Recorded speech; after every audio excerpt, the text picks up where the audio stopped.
In one session, I got this person's toe touch from this to this, and 3 weeks later, he was able to touch his toes without pain. And we only did it with 2 exercises. In this video, I'm going to show you what those 2 exercises are. So if you are someone who has a difficult time touching your toes, you can go ahead and give them a shot, see if they work. And if you're a little bit nerdy like me, I'll show you the why and how I did these specific moves.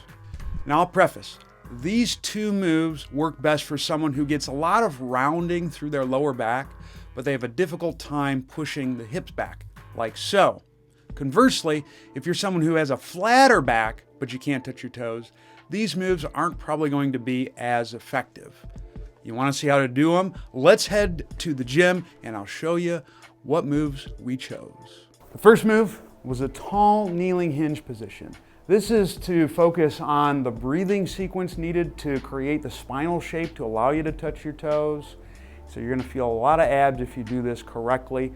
What you're going to do is you're going to start with your hands on some type of surface, and you want it long enough, so this could be like a couch or a chair, where you can come down and rest your elbows, just like so. I would also put a ball or a yoga block between your knees. Now, the thing that you have to sequence first, remember with the toe touch, if you're kind of rounded, we're trying to get you to push the hips back, so we need to loosen up the back side of the body.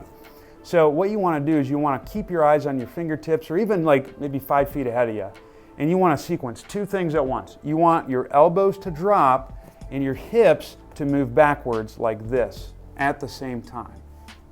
So it's that right there. That. You can think about chest down, hips back. Ways people will screw that up is they'll just shoot the hips back and keep the arms straight. You'll see them bend the elbows and they don't move the hips back at all. And the other one you'll see is people start to look down and they'll end up rounding like this. None of those are desirable because we're not going to get the abs efficiently in a manner that's going to allow us to recapture the motions needed to perform the toe touch. So what you got to do to start is hips back, elbows down, eyes staying up. Now that you're here, you want to work on the breathing sequence. The way you're going to do the breathing sequence is you're going to silently inhale through the nose. Did you hear it? Exactly. It's got to be quiet. If it's loud, you're not going to get benefits. The exhale, you want to go soft, long, making sure that as you do it, you kind of feel your lower abs get smaller, almost coming backwards towards the spine, but not sucking it in. And then the lower rib cage should also come backwards, but not be forced down. We don't want to be crunched at all. So it's going to be like this. So I get my movement, eyes are looking ahead. There's my inhale. I'm exhaling, I'm reaching. And I feel the abs working pretty good. Hold, breathe.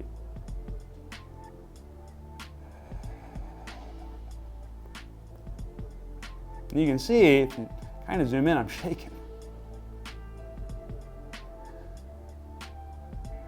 And that's because I nailed the breathing sequence down pat, folks. So, like if you look at my abdominal position as I'm doing this, let me move the mic so you can more easily see. And there. You can see how the abs are kind of getting smaller, but I'm not crunching.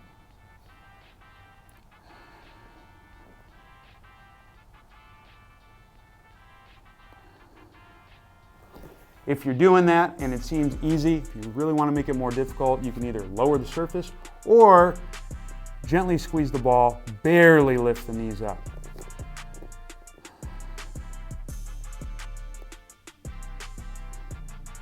The second move that I used is a quadruped on elbows crawl.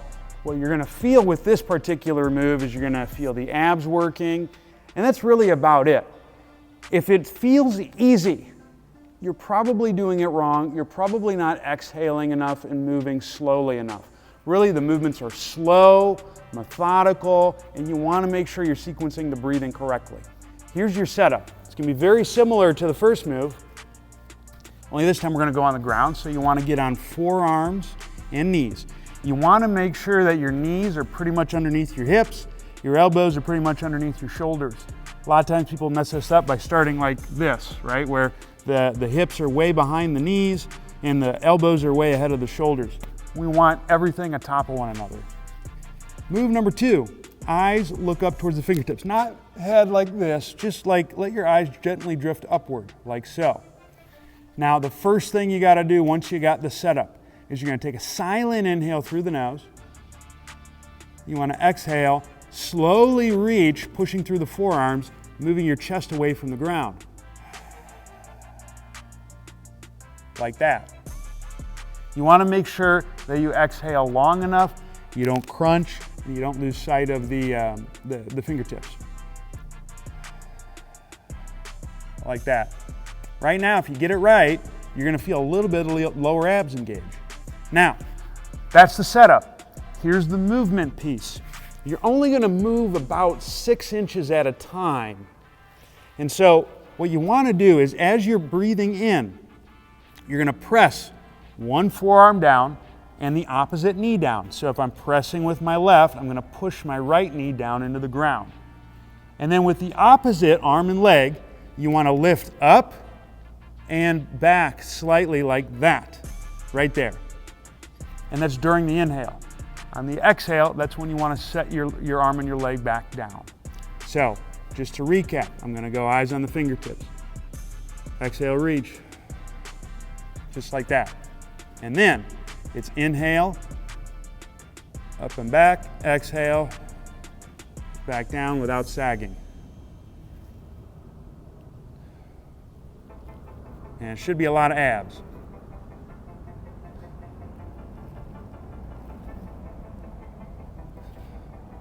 Just like that. Just so you can get a frame of reference for how much I'm moving, I'm gonna give you this view. Eyes on the fingertips. And exhale and reach, watch this.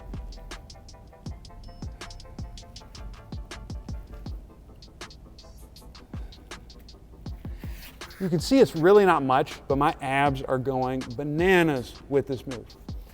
Ways people will screw this up. When they step and they land, they'll sag, that's one. The other one is you just don't really get that full exhale at the start and you're just kind of walking back and like, Zach, it's easy. False. What's happening is you're not getting the ab position, and that's the most common error people make with any breathing exercise. The other thing that people will do is they'll make the strides too long. They'll rush through it. It's slow. It's not this. That's easy. It's up and back, up and back. And the last mistake that I see a lot of people make is when they lift back, they'll end up bending the knee, using the hamstrings to try to create the movement. Well, if you use the hamstrings, that's gonna end up tucking. You end up tucking, you end up rounding. You end up rounding, guess what? That's the issue that you're having with your toe touch. So you wanna minimize that at all costs. Now, you might be thinking, oh man, that was super tough. How in the heck am I gonna coach that with my supreme clientele? If only there was a seminar that existed that could help improve my coaching capabilities, let me determine when I should give exercises like that and a whole lot more. I got it for you. The answer is Human Matrix, my seminar where you'll get a comprehensive and simple to understand movement model. You'll learn how to assess for any movement issues that you or your clients may have. You'll learn how to program and coach moves so you can get the most out of breathing-based exercises, exercises in the gym, so that way your rehab clients can achieve pain freedom, and folks, you can help improve your fitness goals of yourself and your clients like never before. If you're interested in that, check me out at zachcouples.com/seminars. Link is in the description below for 2022 seminar dates. And with only those 2 moves and 3 weeks at time, this gentleman was able to touch his toes. Now, if you're wondering why I chose those moves and the theory behind it, we're gonna dive into that next. In order to determine what movement restrictions we need to address to improve someone's toe touch, we first have to look at what does it even take to be able to touch my toes? And for that, the spine has to change its shape in 2 key ways. The first thing that has to happen is you need to see the entire backside round downward as uniformly as possible. This is called posterior expansion of the backside of the body, or the ventral cavity, meaning your backside musculature needs to be able to relax. If we dive down into the pelvis, you're initially going to have what's called sacral counternutation, which is where the sacrum tips backwards and the innominate rotate outward. That allows the spine to round. The second thing that has to happen at the tail end is the center of mass needs to shift backwards. And so from this counternutated position, the sacrum then actually nutates, which is sacrum tipping forward. That opens up the lower portion of the pelvis right here. So we're talking like if I cut the sacrum in halves, the lower part of the sacrum, that has to push backwards, and you need to have somewhat of a hip shift in order to be able to complete the toe touch. Now, in this particular individual, this person was able to achieve the rounded position through the spine, but what he couldn't access was that posterior weight shift. And so the two moves that I had just shown you focused on encouraging that posterior weight shift. And perhaps you're someone who has a difficult time visualizing some of these movement issues in a toe touch. And that's okay, because I don't recommend choosing interventions purely off of visual appraisal. It's better if you have some objective testing that you can cross-reference to determine that this is the best course of action. For this particular person, he presented with not only the loss of toe touch, but he had a significant amount of hip external rotation. He had a loss of hip internal rotation and a significant limitation in the straight leg raise.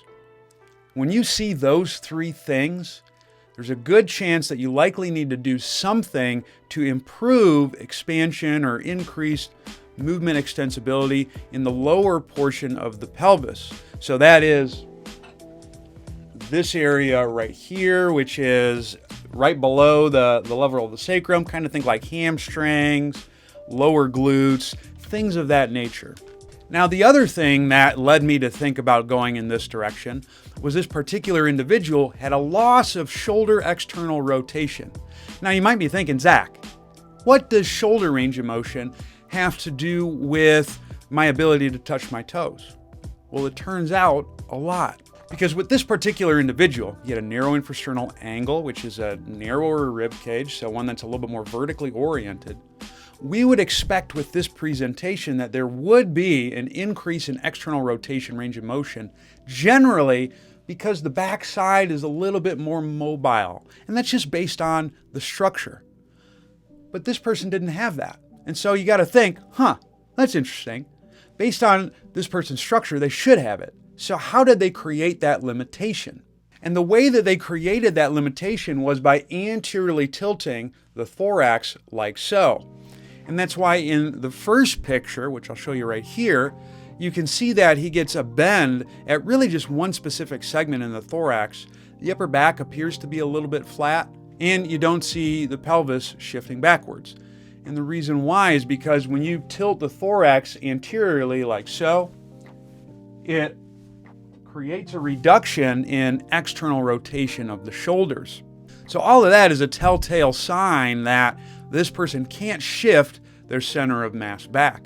So if you see someone who's a narrow infrasternal angle, they have a increased amount of external rotation at the hips, a loss of internal rotation at the hips, a restriction in the straight leg raise, and there's a loss of shoulder external rotation, chances are they would benefit from these strategies. I will say that also works for people who are wide infrasternal angle types, but you might more commonly see this particular presentation with a narrow infrasternal angle. With the first move, the supported tall kneeling hinge, the reason why I focused on that specific move was because pushing the hips back is going to help encourage this individual to create that posterior weight shift of the pelvis and perform sacral nutation, which is needed when you're performing your toe touch. You actually get the same thing with the retro crawl, but the difference is the amount of expansion or stretching or eccentric positioning in the backside of the hips is more because I'm moving backwards. When I move backwards, I have to create space within my body to move into. So you actually get an increased effect by moving backwards. And that's why I gave him that move second, because the range of motion demands are that much more significant. Now you'll notice that both of those moves have the chest facing more towards the ground. And you might be wondering, why is that the case? Why did you choose that? I'm glad you asked. The reason why I chose that position, which is variations of prone, is because of gravity. As you recall, if this person has a difficult time pushing the hips back and they have an anterior thorax tilt, so slouching, what's going to happen is you have the top part of the spine bending forward, and then you have the pelvis essentially swaying forward. And so you essentially get kind of the positioning that we had seen with this individual. But you got to look at, well, what kind of stuff, or where are the muscles, located that would create this orientation? Well, if I pull the top part and the bottom part closer together, it's probably got to be on the front. That's right, folks. You're thinking rectus, damn near killus, abdominis. And so if I put someone on a more prone-based position, gravity is going to push stuff, the abdominal contents, and air more towards the front. So let's say this is the person. Logo side is the front of their body. If I tip them in a more prone-based posture, you can see that the water is going further down towards the logo, and I'm getting more space in the upper part of the water container. The same thing happens within our bodies. Gravity is going to push the abdominal contents down towards the front and airflow down towards the front. If I have a lot of muscle activity in the front side of my body, now I am essentially creating a position that's going to put that stuff on stretch. And if that stuff is more on stretch, it's going to be harder for rectus abdominis to contract and create the compensatory movement strategy we're seeing. Therefore, we can then get this person to increase the range of motion in the spot that we needed without setting off the movement strategy that they're using currently. Now, there's one other key difference between both of these moves that I think we should talk about. And it matters because it influences the difficulty of these moves. You'll notice with the first move, the tall kneeling hinge, that both arms were symmetrical, they stayed in place. In the crawl, I had the individual lifting one up at a time. What's the difference between that? The answer is that in the first move, if I'm reaching symmetrically with both, there is less rotational demand occurring than if I go with one arm up and the other down. So the lifting of the arms increases the potential for greater range of motion gains, but it also enhances the difficulty. And that's why I gave him a symmetrical move first, because that's easier. Since he was rock star status with that, I then opted to kick it up a notch, Emeril Lagasse style, and give him a more challenging move. And that, folks, is how I got this person to touch their toes coming in cold after 3 weeks. The big key is we want to make sure for this particular presentation that we teach these individuals to push their hips back, and we bias positioning so they're getting more anterior or front side expansion of their bodies, and that ought to improve their range of motion when it comes to touching their toes. What struggles have you had with getting your toe touch to improve? Go ahead and comment below and let us know. And while you're here, go ahead and hit the like and subscribe button, especially if you want to see more content like this. If you thought this was an absolute terrible video and you don't want to see things like that, please give me that feedback as well, because I want to tailor this channel so you're getting the most out of it. Otherwise, thank you so much for tuning in. You've been an incredible, outstanding audience, and I hope that you keep it real, but not to the extent where things go wrong. Stay hungry, stay learning, stay moving, and I'll see you next time.